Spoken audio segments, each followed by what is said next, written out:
నమస్తే. ఇన్నాళ్ళు నన్ను సపోర్ట్ చేస్తూ, ఎంకరేజ్ చేస్తూ మీ ప్రేమని నాకు అందిస్తున్న ప్రతి ఒక్కరికి కృతజ్ఞతలు. అలాగే ఈ వీడియో కూడా ఖచ్చితంగా మీకు ఉపయోగపడుతుంది. లైక్, షేర్ అండ్ సబ్స్క్రైబ్ చేసి మీ సపోర్ట్‌ని నాకు అందించండి. అలాగే ఈ వీడియో పట్ల మీకున్న అభిప్రాయాన్ని కామెంట్ సెక్షన్‌లో కామెంట్ చేసి తెలియజేయండి. ఇప్పుడు వీడియోని చూద్దాం. సూర్యోస్మి, నేను మీ విక్రమాదిత్య. ఆరోగ్యమే మహాభాగ్యం, ఆరోగ్యం భాస్కరాధీనం. ఆదివారం మద్యం, మాంసం, మైదనం వద్దు, ఆరోగ్యం, ఐశ్వర్యం వద్దు. మీరు ఆచరించండి, 10 మందిని ఆచరింపచేయండి. ఆచరించండి, ఆరోగ్యవంతులుగా ఉండండి. ఆచరించండి, ఐశ్వర్యవంతులు కండి. ఆచరించండి, ఆనందంగా జీవించండి. సూర్యోస్మి. జ్యోతిష్య శాస్త్రం ఒక అద్భుతం. వేదాంగమైన జ్యోతిష్య శాస్త్రం అనేటువంటిది మానవ జీవన గమనానికి ఒక వరం. జ్యోతిష్య శాస్త్రం నీ జీవితంలో వెలుగునింపే ఒక భాష. ఆ భాష నీకు అర్థమైతే ప్రకృతి నీతో మాట్లాడుతుంది. అస్ట్రాలజీ నేర్చుకోవాలి అనుకునే వారికి అద్భుత అవకాశం. మురళీధర శర్మ గారి అస్ట్రాలజీ క్లాసెస్ అతి త్వరలో మొదలు కాబోతున్నాయి. 100% జాబ్ గ్యారంటీ. వివరాల కొరకు సంప్రదించండి. నమస్తే, వెల్కమ్ టు అవర్ ఛానల్. నేను పద్మిని. ప్రస్తుతం పాటు ప్రముఖ ఆధ్యాత్మికవేత్త, సన్ స్పిరిచువల్ సొసైటీ ఫౌండర్, సూర్య ఉపాసకులు విక్రమాదిత్య గారు మనతో పాటు ఉన్నారు. మాట్లాడదాం. నమస్కారం అండి. సూర్యోస్మి తల్లి. సార్, శ్రావణ మాసం మొదలైపోయింది. ఇక వైభవోపేతంగా అన్ని ప్రత్యేకమైనటువంటి తిథులు వచ్చేస్తుంటాయి. నాకు ప్రతి మాసంలో ఇదే అలవాటు అయిపోయింది. ప్రతి మాసానికి ఏదో ఒకటి ఉంటుంది, ప్రతి మాసానికి ఇలాగే చెప్పడం. కానీ శ్రావణ మాసానికి ఒకంత ఇంకా ప్రాముఖ్యత ఖచ్చితంగా ఉంది. అయితే ఈ మొదటి శుక్రవారం కాంబినేషన్స్ కూడా అద్భుతంగా వస్తున్నాయి. మొదటి శుక్రవారం చాలా వైభవంగా నాగ పంచమిని చేసుకునేటటువంటి శుక్రవారంగా వస్తుంది. అలాగే గరుడ పంచమిగా మన తెలుగు వాళ్ళందరూ కూడా జరుపుకుంటారు. కాబట్టి మరి ఆ రోజున ఎలా వినియోగించుకోవచ్చు, ఏం చెయ్యాలి ఇత్యాది విషయాలు ఒకసారి మీరు. డేట్ ఎంత వచ్చింది చూడండి. 9వ తారీఖు వారం వచ్చింది చెప్పండి. శుక్రవారం వచ్చింది. శుక్రవారం నేను అనుకున్నా. ఇంకో విషయం చెప్పండి. నక్షత్రం వచ్చింది చెప్పండి. నక్షత్రమా? చూడలేదు నేను. హస్త నక్షత్రం. చంద్ర నక్షత్రం. అంటే మహా అద్భుతమైనటువంటి కాంబినేషన్ అమ్మా. నేనేం ఊరికే ఇప్పుడు మొన్న మీరు అమావాస్య, పుష్యమి, ఆదివారం ఏం చేస్తున్నారు అన్నారు. చాలా పెద్ద ఎత్తున చేస్తున్నాను అని చెప్పాను. పెద్ద ఎత్తునే చేశారు కూడా. అంటే ఇక్కడ 9వ తారీఖు కూడా చాలా పెద్ద ఎత్తున చేస్తారు. ఏముండబోతున్నాయి? ఒక షోరూమ్, బట్టల కొట్టుకు సంబంధించినటువంటి షోరూమ్. శుక్రుడిగా కన్సిడర్ చేస్తారు నంబర్ 9 ని. ఎస్, శుక్రుడు అంటే శుక్రవారమే వచ్చింది. శుక్రశక్తే. శుక్రహోరలు శుక్రుడికి సంబంధించినటువంటి అంటే బట్టల వ్యాపారానికి, ఫ్యాక్టరీలు నిర్మించుకోవడానికి ఇది చాలా విశేషమైనటువంటి యోగం. ముహూర్తం ఇచ్చారా? హస్త నక్షత్రం, అందులోనూ అది చంద్రుడు. ఆడవాళ్ళకి కావాల్సింది ఏంటమ్మా? అందమైన బట్టలు, అందమైన నగలు.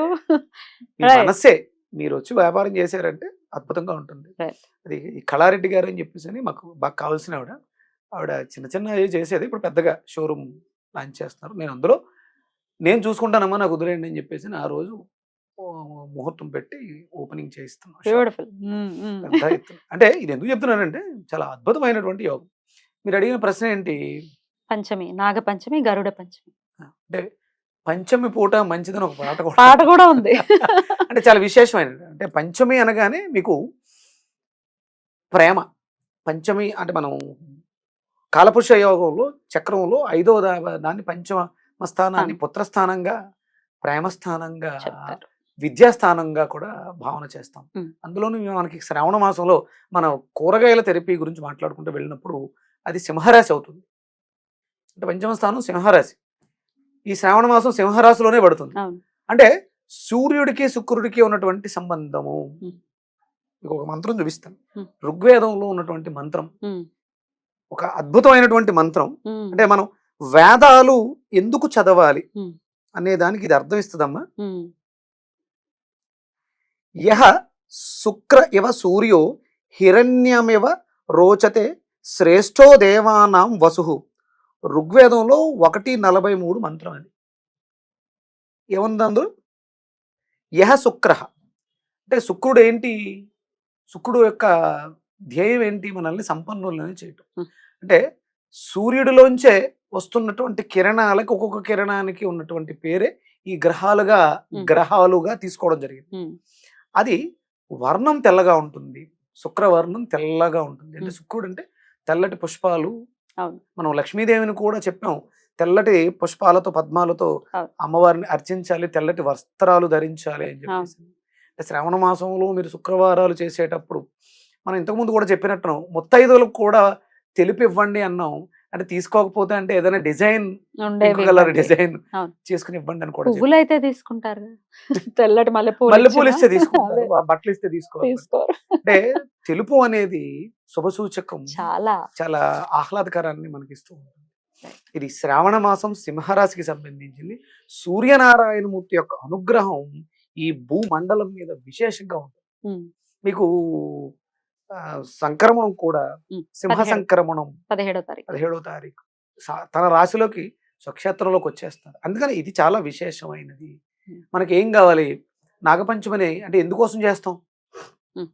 నేను ఒక కొత్త ప్రక్రియ ఏం చేస్తాను చెప్పండి. మీరు నేను అడిగాను మీ ప్రశ్న చెప్పండి. అదే ఎందుకోసం అంటే మేజర్ గా పిల్లలు క్షేమం కోసం కానీ లేకపోతే ఈ సర్పానికి సంబంధించిన ఇబ్బందుల నుంచి బయటపడి ఇట్లా సర్పదోషాలు అంటే మనం సర్పదోషం, ప్రారంభంలో చేసుకున్నటువంటి సర్పదోషాలు, కరసర్పదోషాలు, రాహుకేతు వివాహ దోషాలు, వీటిలన్నిటికీ కూడా అంటే పంచమం ప్రేమ వ్యక్తీకరణ జరగకపోవడం వల్ల మన పార్ట్నర్ ఎక్కడెక్కడో తిరుగుతున్నాడు, సంబంధం కొరకట్లే. అంటే ప్రతిదీ రాసి పెట్టేస్తుందమ్మా. మన పార్ట్నర్ మన దగ్గరికి రావడానికి మధ్యలో ఒక చీకటి అడ్డుపడుతుంది. ఆ చీకటిని తొలగించడానికి మనం ఈ నాగపంచమి పూజని మనం చేస్తూ ఉంటాం. సో వివాహం కాని వాళ్ళు కూడా చేసుకోవాలి. 100% ఇంతకు ముందు మనం చాలా సార్లు చేసుంటాం, ఉమ్. కానీ ఇక్కడ చేసుకోవడం వల్ల ఉమ్. ఈ శ్రావణ మాసంలో ఈ పంచమిని వినియోగించుకుని చేసుకోవడం వల్ల సూర్యనారాయణమూర్తి విశేషమైనటువంటి యోగాన్ని ఇస్తారు. అలాగే అంటే ఇప్పుడు నాగులు ఆయన రథానికి ఒక దాన్ని ఏదో అంటారు కీలులా ఉంటారట. ఉమ్. అంటే ఆయన రథానికి సృష్టిలో ప్రతిదీ ఆయన రథం చుట్టూ ఉమ్. అనిరుద్ధుడు కానీ గుర్రాలు కానీ ఆ చక్రం అది ఏకచక్ర రథం 7 గుర్రాలు. అసలు అంటే ఆయన ఉదయించిన దగ్గర నుంచి అస్తమించే వరకు నడిచే నడక Hmm. అష్టదిక్పాలకుల్ని గ్రహాలన్నిటిని ముక్కోటి దేవతలు యక్షులు గంధర్వులు కిన్నెరులు కింపురుషులు అక్కడ మనకి ఆ ఇక్కడ కాశ్మీర్ ఆ పర్వతాల దగ్గర ఎదురు చూస్తూ ఉంటుంటారు. అంటే అలాంటి సూర్యుడు మనకి అవి అరుణ మంత్రాల్లో ఉంటాయి. Hmm. ఆ అరుణ పారాయణం వింటుంటే తెలుస్తూ ఉంటుందమ్మా. ఆ భాష్యం వినండి. ఉమ్. ఆయన వస్తున్నప్పుడు మనకి చాగంటి కోటేశ్వరరావు గారు ఒక దాంట్లో చెప్పారు. ఆయన ఎంటర్ అయ్యారంట. ఎంటర్ అయ్యి వెళ్తూ ఉంటే చిన్న చమత్కారంగా ఎలా ఉంటుందంటే పడమరకు వెళ్ళేసరికి నైరుతి మేంచి పడమరకు వెళ్ళేసరికి Hmm. సూర్యుడు వస్తున్నాడని చెప్పేసి ఆయన కొడుకు ఎదురుగుండా వస్తే చాగంటి కోటేశ్వరరావు తొలగు మీ నాన్నగారే అనుకుని చెప్పేసి నువ్వు ప్రేమ వలకపోద్దాం అనుకుంటేమో ఆయనకి అసలు విపరీతమైనటువంటి వేడి ఉంటుంది. శని భగవాన్ శని భగవాన్ మీ నాన్నగారే అనుకుని తొందరపడి ఎదరకొస్తావేమో గుర్రాలు గిట్టలతో దొన్నుతాయి సుమా అంటే చాగంటి కోటేశ్వరరావు గారు ఆ చెప్పే అద్భుతం ఆయన. ఆ అద్భుతం అద్భుతం. చూసి చెప్పినట్టు ఆ రాహు మేంచి జాగ్రత్తగా ఉండు, నువ్వు పడగ విప్పి కాటేద్దామని చూస్తున్నావేమో, గరుత్మంతుడు సోదరుడు వచ్చి ముక్కలతో నిన్ను తొడమట్టించగలడు. అద్భుతంగా అంటే నాకు ఇంత ప్రేమ ఎలా వచ్చింది ఆదిత్య హృదయం మీద కానీ సూర్యుడు ఉపాసన మీద కానీ చాగంటి కోటేశ్వరరావు గారి ప్రవచనం ఆదిత్య హృదయ ప్రవచనాన్ని మార్చింది నా జీవితాన్ని. ఈ రోజు ఇంత చాలా హ్యాపీగా ఉన్నానమ్మా. ఎంత అంటే ఆత్మకారకుడు కదా, నాకు ఆత్మ సంతృప్తి దొరికేసింది. ఆ సూర్యుడితో అనుసంధానమై ప్రయాణం చేస్తాను. ఈ శ్రావణ మాసం దానికి సంబంధించినటువంటి నాగపంచమిని మీరు హ్యాపీగా మన దగ్గరలో ఉన్నటువంటి రావి చెట్ల దగ్గర ఉన్నటువంటి సర్పల దగ్గరికి వెళ్ళి చిమ్మిలిని అంటే కొంచెం నైవేద్యంగా పెట్టడం కాదు, చాలా శిల్పాలు ఉంటాయి కాబట్టి అంటే దోషం ఉంది. మీరు సర్ప ప్రతిష్ఠ చేస్తే మంచిది, తీసుకెళ్ళి ఒక చెట్టు కింద ప్రతిష్ఠ చేసి వచ్చేస్తాం. ఆలనా పాలన చూడట్లేదు ఏంటి మరి తప్పు కదా. అందుకని ఈ ప్రక్రియ కూడా నాకు ఒక స్ఫురణ.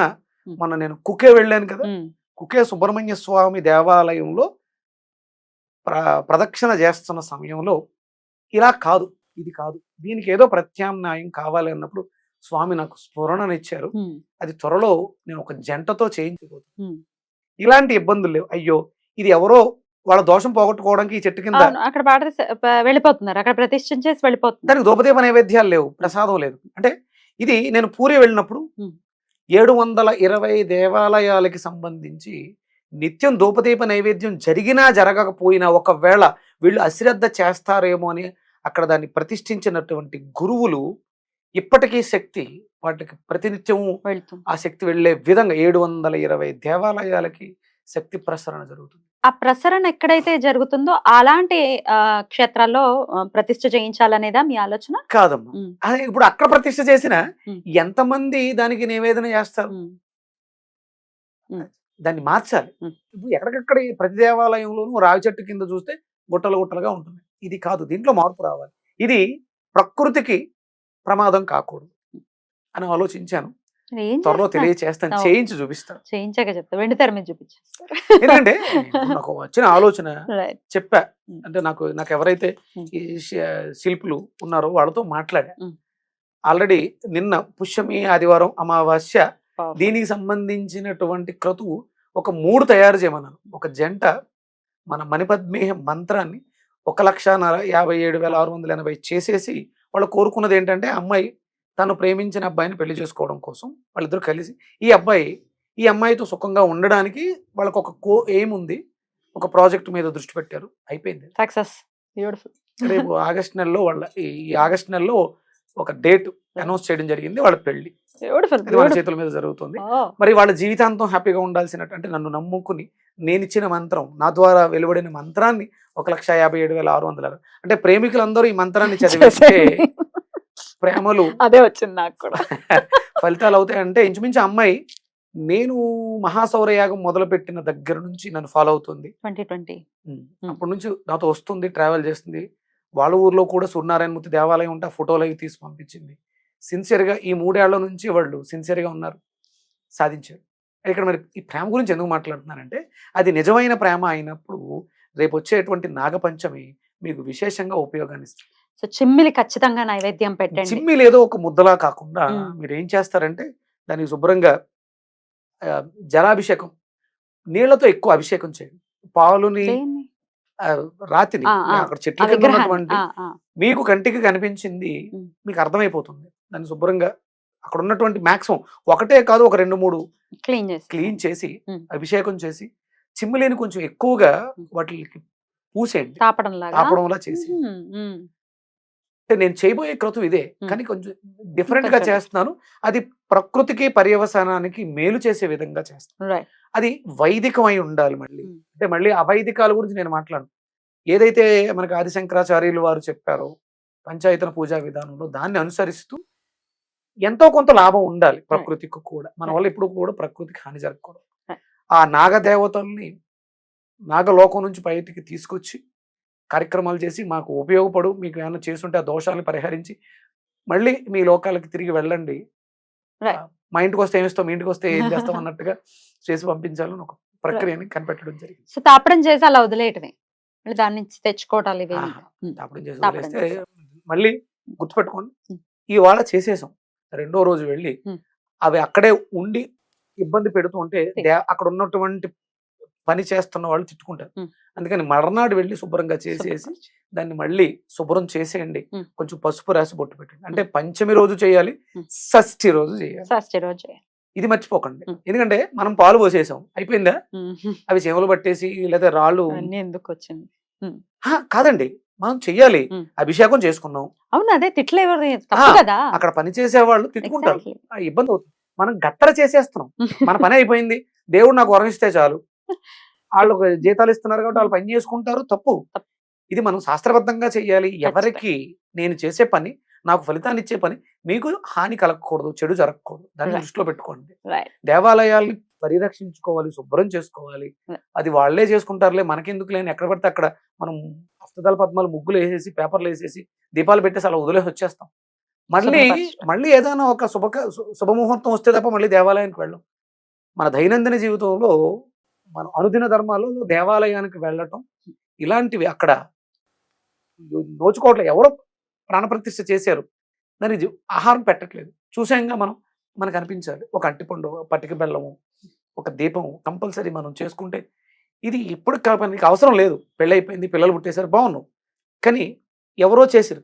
నువ్వు ఈ పని చేయడం వల్ల ఎవరైతే ఆ ప్రాణప్రతిష్ఠ చేసి అక్కడ స్థాపన చేశారో ఆ పుణ్యం వాళ్ళకెళ్ళి వాళ్ళకి మంచి జరిగి, నువ్వు చేసిన దానివల్ల వాళ్ళకి మంచి జరిగింది కాబట్టి అది 10 వస్తుంది. ఆశీర్వాదం. నీకు నువ్వు చేసుకుంటే 1% వస్తే Right. అవతల వాళ్ళకి చేసిన దాని వల్ల 10 ఫలితాన్ని డెఫినెట్లీ ఇస్తుంది. అయినా సుబ్రహ్మణ్యుడు అనుగ్రహం ఉంటుంది end of the day. Definite గా అవసరం కదమ్మా.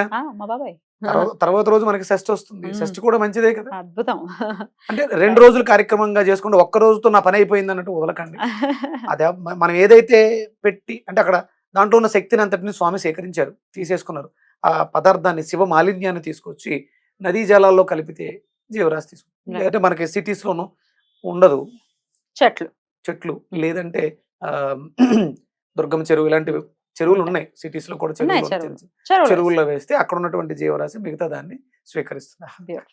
చాలా అద్భుతంగా వివరించారు. అటు పర్యావరణానికి హాని కలగకుండా, అలాగే జీవరాశికి మనకి ఏదో ఒకటి మనం చెయ్యాలి కదా. చెయ్యాలి, 100%. పుణ్యాన్ని మనం చేజేతలా చేసుకోవాలి. పుణ్యాన్ని మనం పాపాన్ని కాదు. ప్రతిరోజు పంచయజ్ఞం చేస్తాం కదా, అందులో పశుపక్షాదులు కూడా చివరిలో ఉంటాయి. ఉంటాయి కాబట్టి ఉంటాయి. ఇది అక్కడికి వెళ్ళిపోతుంది.